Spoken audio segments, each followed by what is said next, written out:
Some old cartoons just hit different, like you're watching and suddenly you're not sure if you're dreaming or if the animators just went off the rails. Back in the day, they weren't playing it safe. These animators got weird with it, and somehow it all works. There's something kind of hypnotic about it, funny one minute, unsettling the next. So today I'm going through a few vintage cartoons that feel more like fever dreams than Saturday morning fun. Let's kick things off with one of the most chaotic cartoons ever made, the Daffy Doc. It came out in 1938, and it flips everything you expect from a Looney Tunes short. This isn't the playful, harmless Daffy. This is unfiltered madness in duck form. The story opens in a hospital where Daffy is working as a surgeon's assistant. He's immediately causing trouble, gets thrown out of the operating room, and decides to perform his own surgery anyway. His patient? An unsuspecting Porky Pig, who just walked in and suddenly finds himself in a high-speed horror show. What follows is complete lunacy. This version of Daffy wasn't designed to be lovable. He was meant to be totally unpredictable. Funny, yes, but also a little off. The mind behind it? Bob Clampett, a director known for pushing things to the edge, and you can feel it in every second of this short.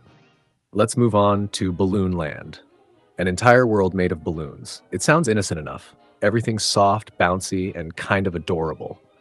It's playful, colorful, and completely weightless, until it isn't. That's when the Pincushion Man shows up. He's got a spiked face, a wicked grin, and a personal mission to pop absolutely everything. And once he steps into town, the whole vibe shifts. It goes from silly to genuinely tense. Balloon citizens are screaming, running for their lives, and getting popped left and right. It hits way harder than you'd expect from a cartoon made in 1935. This was made by Works, the same guy who co-created Mickey Mouse. But after parting ways with Disney, he started making bizarre experimental stuff like this. Balloon Land might look like it's for kids, but there's something low-key unsettling about the whole thing. It's weird, creative, slightly disturbing, and honestly, kind of brilliant. Let's move on to What a Nightmare, a cartoon that turns Popeye's nap into a full-blown, high-speed panic dream. This cartoon takes us inside Popeye's head while he's asleep, and it is not a peaceful nap. It kicks off with him dreaming about marrying Olive Oyl. He's all dressed up, sitting beside her, and everything looks picture perfect. But then Bluto shows up. From that point on, the dream turns into a full-blown nightmare. Bluto starts trying to steal Olive away, and Popeye finds himself stuck in this wild chase through a dream world that keeps twisting and changing. It's all exaggerated in that classic Fleischer style. Backgrounds stretch, physics don't matter, and the action never slows down. What makes it great is how it captures that feeling of helplessness in a dream. Like no matter how fast Popeye runs, Bluto's always one step ahead, and nothing around him makes sense.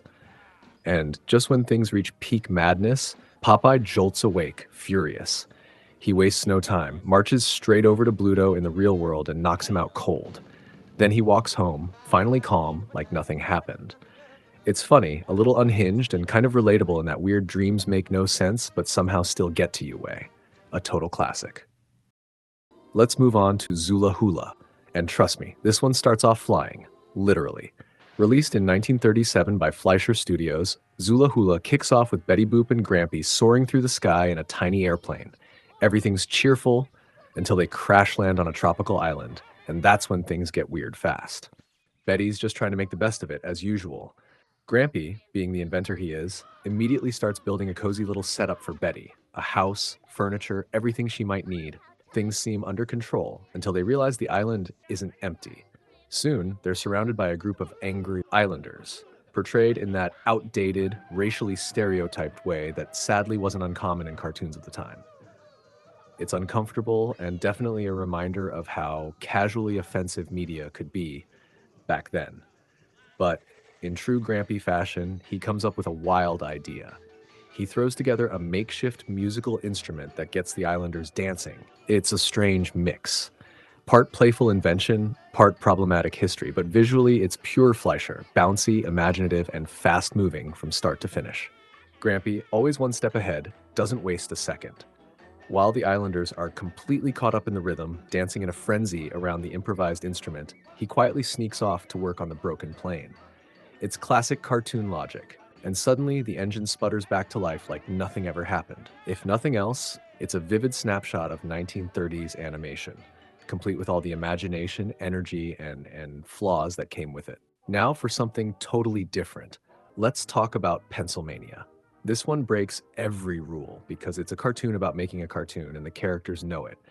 It stars Tom and Jerry, not the cat and mouse, but Van Buren's original duo, two animators who literally draw themselves into the action. They grab a pencil, start sketching, and whatever they draw instantly comes to life. They keep switching between being artists and characters. One second they're holding the pencil, the next they're being chased by something they just drew. It's meta before meta was even a thing.